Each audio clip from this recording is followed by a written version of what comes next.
So I'm immediately going to go ahead and put the Fantastic Beasts movies in F tier. These movies don't really matter to me at all. I have no emotional connection to them whatsoever. I think I watched two of them, but I'm not sure because I don't remember a single thing about them. I did recently rewatch all of the original movies, and they do have the Fantastic Beasts movies on HBO Max, but you couldn't pay me to watch those movies. I mean, you could, uh, probably not even that much money, maybe like $20. But nobody's doing that, so I'm not going to watch those movies again. Next, we're going to move up to D tier. And in this tier is where I'm going to put Harry Potter and the Half-Blood Prince. This is the worst of the original seven. And the reason why is because nothing fucking happens in the whole movie. Like, the whole thing feels like the prologue to the last two movies. And that's one book split into two movies. This movie has an entire book of source material, I guess, to leech off of. I guess it doesn't suck that much. It just isn't, there's just not a lot going on. This one, I definitely remember seeing it in theaters, and I do remember possibly crying, not crying, but possibly having a little bit of a tear in my eye when Dumbledore was so savagely murdered. And I mean, that's really the only thing that happens in this movie is Dumbledore dies. The whole Half-Blood Prince mystery is just like, why does it matter at all? At the end, Snape's like, I'm the Half-Blood Prince. And it's like that's some crazy reveal. And it's like, not really. The Half-Blood Prince is just a guy who wrote how to do spells good. It's such a nothing mystery that, like, it doesn't make any sense. Like, I don't know. Like, who cares who the Half-Blood Prince is? And then, like, what is it? Professor Slughorn? Is that the guy's name? What an unimportant, dumb character. Like, who cares? Kid Voldemort always just is so lame whenever he's in the movie. There's no connection between the young forms of Voldemort and the form of Voldemort that we see as an adult. They seem like totally different people. Kid Voldemort seems like a little just kind of a creep, an obviously evil child who will grow up to do obviously evil things. And it seems like he just came out of the damn womb being a wizard Nazi guy. There's a scene in the movie, and I'd never heard this term before, where they use the term snogging. The context is like there's a scene where Ginny's making out with somebody, and then Ron's like, we have to leave this place. Bloody hell. Because my sister's snogging that boy. And Hermione's like, well, if you snogged me. This is like they start building up to the fact that Hermione and Ron are going to get together. And she's like, if you were snogging me.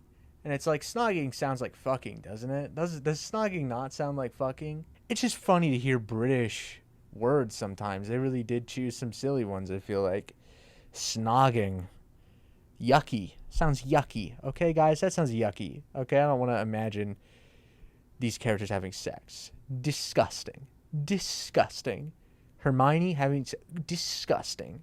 But I guess that's it for the Half-Blood Prince. C tier. We're doing Harry Potter and the damn Goblet of Fire. I loved this one whenever I was a kid because there's a dragon in it. And he turns into a fish, and I liked that for some reason. For some reason, I really wanted to eat the gillyweed, which is this little slimy seaweed that he eats to get gills on his neck. I think lots of people would find that disgusting. But as a kid, I was like, that is so cool. I would love to eat this slimy little plant from the sea and turn into a mer person. I kind of like it. I don't know. I don't have a lot of like coherent criticisms other than it's just not that great. This one is Robert Pattinson in it. And he doesn't really matter in the movie at all until he dies at the end. There are some things I do like about this movie. Mostly I just like the end part. Mostly specifically, I like the part where like Cedric is dead and then they warp back and everybody's like cheering. There's something that really works about that moment for me.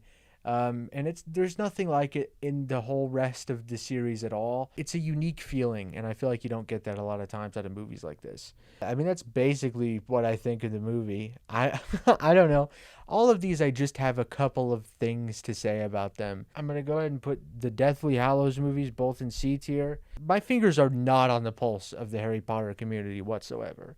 I'm not part of the Harry Potter community. I never was. I haven't read the books. I'm not going to read the books. If I was going to read the Harry Potter books, I would instead probably read a book series that's actually good. I think the first one does manage to do some interesting things, like tonally here and there. There's a weird scene where Harry and Hermione share what I think is almost a romantic moment, but they decide isn't. It's weird because there's no dialogue, there's nothing that ever explains it. And obviously this could just be, friends comforting each other, but it feels like the implication, at least to me, is that there's this scene where they're dancing together, and it feels like it's supposed to be like, oh, maybe they're thinking about getting together or doing something. I don't know. Maybe it's not even that articulate in their mind. Not that these are real people. And then it sort of breaks off and they decide not to. And I don't know. That was like interesting. It was an interesting little scene to have. And that's in the first part. I like the first part more, I think. I think there's just more interesting stuff going on. They're being chased around. This one ends with Dobby dying, and I feel like it's just more effective than Dumbledore dying. I understand Dobby, house elves, slave race. They love being slaves. We'll talk about J.K. Rowling at the end. I figured I'll segment it off just because it's easier if I do that for me. The first half it's pretty dour. They're struggling to get anything done at all. They're by themselves. Everything is just super difficult. They get kind of fucked up at the beginning. Oh yeah, the first movie. Okay, one funny thing about this movie is I feel like it's a very brave thing to do to introduce a character at the very beginning called Mundungus, and he immediately betrays them, and they gets Mad Eye Moody killed. Mundungus, stick tight to me. I want to keep an eye on you. Mad Eye's dead. Mundungus took one look at Voldemort and disapparated. It's just funny to have a character with that name in a movie, and then to put them in this position where it's like, here's this new character, Mundungus. Hopefully he doesn't do anything to fuck us over, and then he immediately does. It's just kind of a funny sort of setup payoff for me. The second movie, on the other hand, is just a little bit more boring. I feel like everything feels a bit anticlimactic for me. Bellatrix Lestrange is just turned to dust by Ron's mom, and that's just silly. It's just silly. Ron's mom's like, "You're not going to hurt my baby," and she goes mom mode and turns Bellatrix into dust. And it's like, I feel like this is a villain that's been built up across many films, and you're just killing her in such an unceremonious fashion. It's weird to me. This movie gives Neville Longbottom like a super big role, and I feel like J.K. Rowling was probably reading the little forums that were like, did you know Neville Longbottom also meets the criteria of the prophecy? And then she was like, I better include that in my story. I'd be right silly if I didn't put that in my little manuscript. Voldemort dies. Harry just wins, and Voldemort turns to dust. And it's like, I don't know, turning to dust is one of the lamest ways a villain can go out. I guess after Voldemort dies, racism doesn't exist anymore. And they're all like, well, peace out, all the Death Eaters, which are literally just like the KKK. In the fourth movie, they have big, tall, pointy Ku Klux Klan hats. So they're literally just the KKK. And, Voldemort, he's not a grand wizard, but he is a dark wizard with great power. They're literally the KKK. It seems like nothing really happens, or they gloss over whatever happens with them at the end. I guess there's a time skip. I should talk about that. That's funny that they did that. I don't know why they did that. I don't know why Harry named his damn kid Albus Severus Potter. That kid's getting bullied. I'm bullying that kid. A bunch of people die off screen, but they all appear sort of as Force ghosts. I feel like none of it hits. Honestly, I feel like none of the deaths hit at all. It's like, I guess I really don't care about any of these characters even a little bit. So one really funny thing about the movies, especially as they go on, is the bad guys have this spell called Avada Kedavra. Obviously that sounds like abracadabra. It's a bit goofy, but it doesn't, it just is that. That's like fine. Who cares? It's Harry Potter. It's a bit of a goofy thing. There's there's magical spells and hopping chocolate frogs. It's a silly universe. But especially in the later movies, they really don't want you to ever hear the characters say Avada Kedavra. And so every time that they do, it's like covered up by like the sound of like their wand going Every single time they say Expelliarmus, you hear it. You always hear it every single time. Every time they say Expecto Patronum, you always hear that. But you never hear Avada Kedavra because it sounds like abracadabra and they're embarrassed that it's silly. And so they always have the wand sound cover it up. Or, Voldemort, he says it a lot, obviously. He always goes, Harmono! But I'm going to go ahead and just put the first two movies in here. And I'm sort of going to talk about them as one. These are the movies directed by Chris Columbus. He's like 500 years old. He shouldn't be directing Harry Potter movies. He should be dead in the ground. And have you heard what he did to the Native American people? This guy should be canceled too. He literally made my childhood though. These movies are very nostalgic for me. I have a lot of touch memories with them. I feel like before I had any concept of like characters or story and any ability to like tell what was going on from scene to scene, my brain was just absorbing every time a character would like touch or hold an object. And I have a lot of those with these movies. Harry Potter gets the damn Sorcerer's Stone or the Philosopher's Stone. I guess it's the Philosopher's Stone if you're anywhere else, but in America philosophers are sort of evil, so we more prefer sorcerers. Sorcery's good, philosophy more evil, and so it's Harry Potter and the Sorcerer's Stone here. But he was holding the little stone, and I was like, I want that damn stone. I want that damn stone in my hand right now. And in the second movie, he like has, first off, a sword, which is, I obviously wanted the sword, but he also like stabs the book and it like juice, like blood, like black blood comes out of the book. And I was like, I want to do that. That looks fun. Sign me up for stabbing the book. I don't think either of these movies are amazing, but I do think they're quite whimsical. I feel like they're the most consumery movies maybe in the world. These movies make buying things and opening things look so damn cool. You want to buy a wand. You want to buy the cool frog. You want to buy one of the cool Pentagon Dumbledore cards. You want to buy a damn snitch. You want a broomstick. You want all of the little merchandise. There's so much in these movies that's just like, oh, I want to buy that. I want to have that. I want to have that. I'm a child, and it's training my little brain to want to buy things so much. More than any movies, these ones made me want to buy things. These ones made me want to acquire objects. But one of the movies, one of these two, Dumbledore's like, Slytherin wins, and he changes all the banners to the green evil snake because Slytherin are the evil group. It's like they're all celebrating. And then after like 5 seconds of them being just elated that they won their points, all their damn points, he's like, however, what if I just gave a bunch of points to the kids that Harry Potter? Because he's actually, the name of the movie is after him actually. The movie's named after him. So what if I gave him all the points and he won actually, and Gryffindor won? And then he changes them all to Gryffindor, and it's like, that's a bit rude. That's a bit mean to do. That feels like some obvious favoritism, okay? I feel like that's such a stupid thing to point out, and that's probably pretty tired, but I'm pointing it out anyways. But one thing about these movies is that they're just silly as hell. They take these goofy things very seriously. Back when movies could be a little bit silly and fun, without having to be like, look at how silly and fun this is. This is a bit silly. This is silly that this is happening right now. In the new Harry Potter show, Harry's going to be like, Hogwarts is like actually kind of dangerous. Like, this school is breaking so many codes right now. They're going to say that. They're going to be like, Hogwarts is so dangerous. How does it even stay open? Excuse me, there's a troll in the girls' bathroom? What the heck is going on with this place? You put your wand in the troll's nose? That just happened. Awkward, the troll has a wand in his nose. I don't know what I'm getting at, really.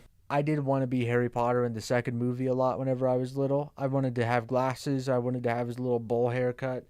That was what I was into at the time. I really wanted that, and I wanted to have a cool scar, And I still want a cool scar, but I more want maybe like a big X over both eyes, and both of my eyes are like milky white, and then I sort of have super hearing maybe, and am strong and fast. That's more my fantasy. That's more what I want now. B tier, we have Order of the Phoenix. I like it. I like the tone. I like the vibe of it. I feel like it just all around establishes and sets up things pretty well. It has a pretty coherent like idea that it's getting at. This one's basically about the Patriot Act and how basically George Bush is a fucking fascist. I mean, this is in Britain, so I don't know who's in charge at this point in time. Probably some absolute Tory scum. Probably some Tory freaking scumbag. Probably some scumbag Tory. It's such a clear vibe shift. And I remember this one feeling like, this is adult Harry Potter. He has his hair short now. And I am not ready for it. J.K. Rowling's has two kinds of bad guys. And they're either generic and evil, maybe a bit crazy, or they're just like absolute losers. Draco's not like a rival to Harry at all. Because he just is totally incompetent. He's just a little bitch the whole series. And he never stops being a little bitch. He's like, get off me. Get him off me. You know, he's like, Potter. And then 3 seconds later, he's like, whoa. You know, like he's not a rival. He's just like an annoying kid that Harry has to go to school with. Dolores Umbridge is like a very unique kind of bad guy in that she's kind of both of those things fused together. You know, she's in a position of power, but she's also like a whiny little bitch. So, I mean, you sort of get that in this movie, where you don't really get that at all in the other movies. This movie also has the really cool fight scene at the end that's cooler than anything that happens in any of the other movies by far. It's just so much more interesting than anything that happens in the later movies, and I don't know why that is. It's in an interesting location, for sure, but it's like, I feel like Hogwarts is an interesting location. They just don't like do anything interesting with it. Like they don't have anything cool. You know, they got the floating staircases. Can you not do something neat with that? Is that impossible to do? So finally we have A tier. And A tier is obviously Prisoner of Azkaban. This one is directed for some reason by Alfonso Cuarón. And it's by far the best Harry Potter movie. So many of the scenes in this are just very good. They're just good scenes. And they're very fun. This is the most fun Harry Potter movie. It also has probably one of the more interesting stories. I think a bunch of people hate it, actually, because it has time travel. And it's like, but it did fine with the time travel. I mean, I'm certain that there might be some issue with it, but like, it's satisfying the way it plays out. Maybe I'm just not thinking about it enough. And to be fair, I'm not thinking about it that deeply.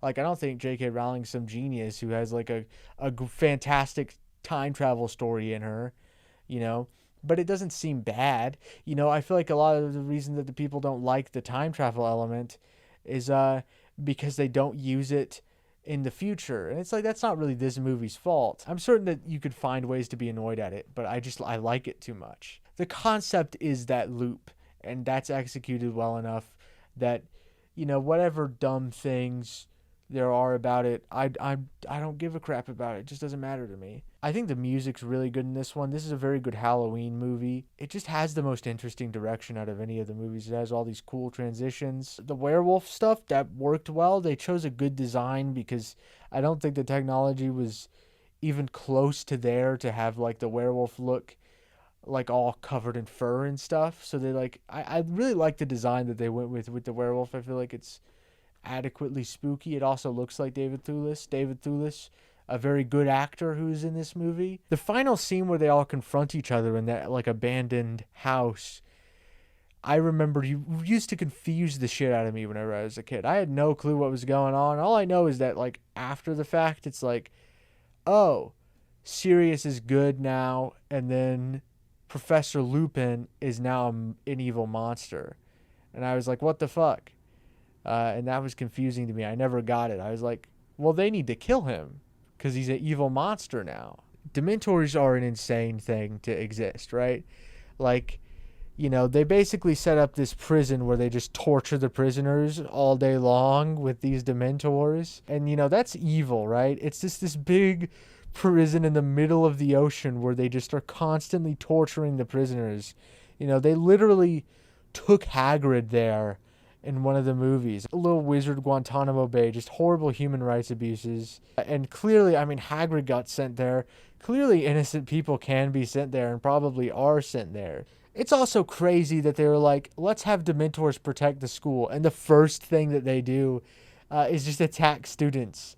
You know, if I was going to pick something to protect the school, I feel like I would not choose the evil monster.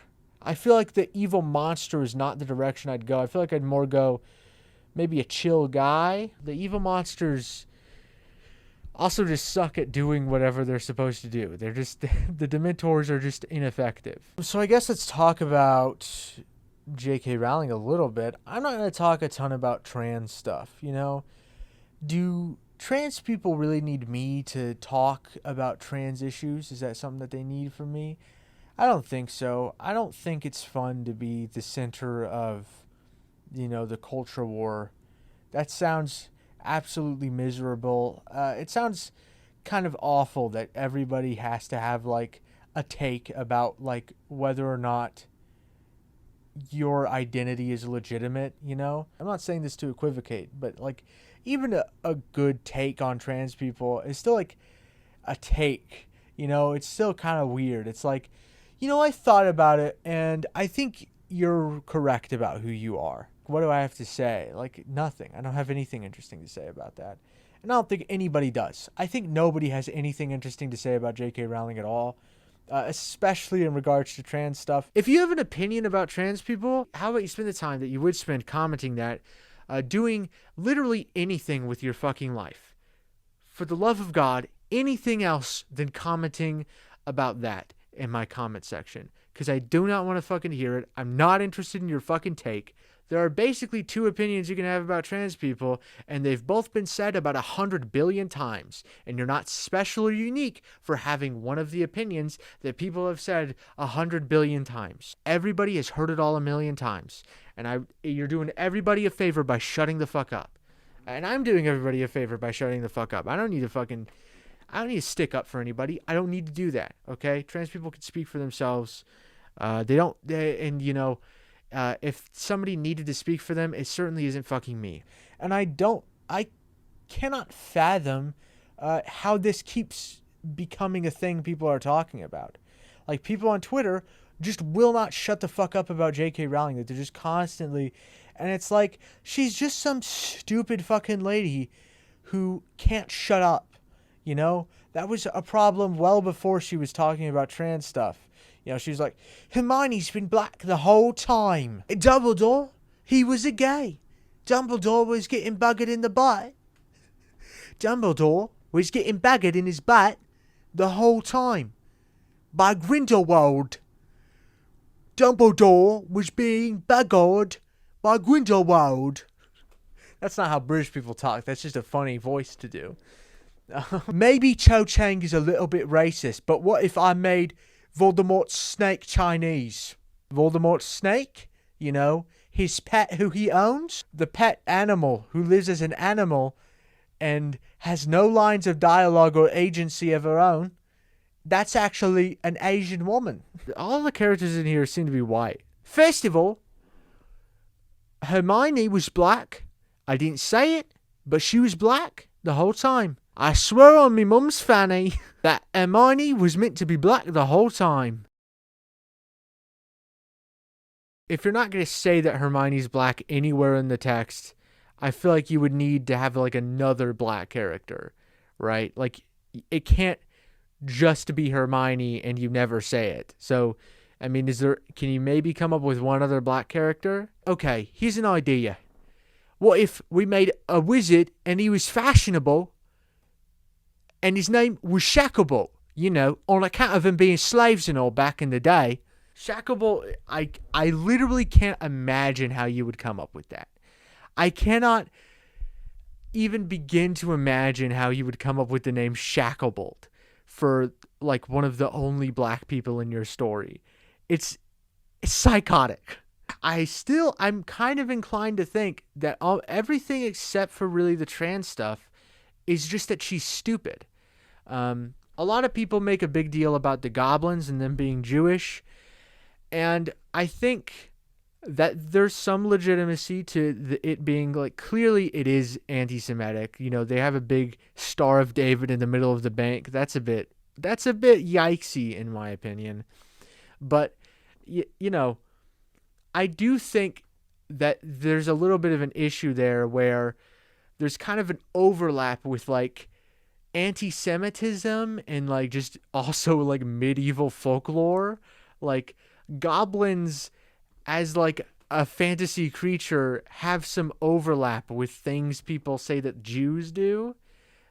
Because I feel like, they sort of anti-Semitic tropes sort of and goblins were evolving at the same time. And that has led to, goblins being maybe a bit, anti-Semitic a lot of the time. Now, to be fair, most of the time I don't think goblins are like bankers. I don't think that tends to be the case, but yeah, I don't know. It's clearly stupid. I don't like. I think it could have been subconscious, honestly. Like, again, I feel like I'm being very forgiving on this, but it's mostly just because I think J.K. Rowling's like a moron. And you don't need these to prove that she's like a hateful person. You don't need the shrunken heads to be like, oh, J.K. Rowling is racist or J.K. Rowling's a piece of shit. You can just look at things that she nakedly says about like trans people. That's not that hard to find. It's not that hard to find examples of J.K. Rowling being a cunt. Thanks for watching. Like, comment, and subscribe. Hopefully I don't come up with anything else to say.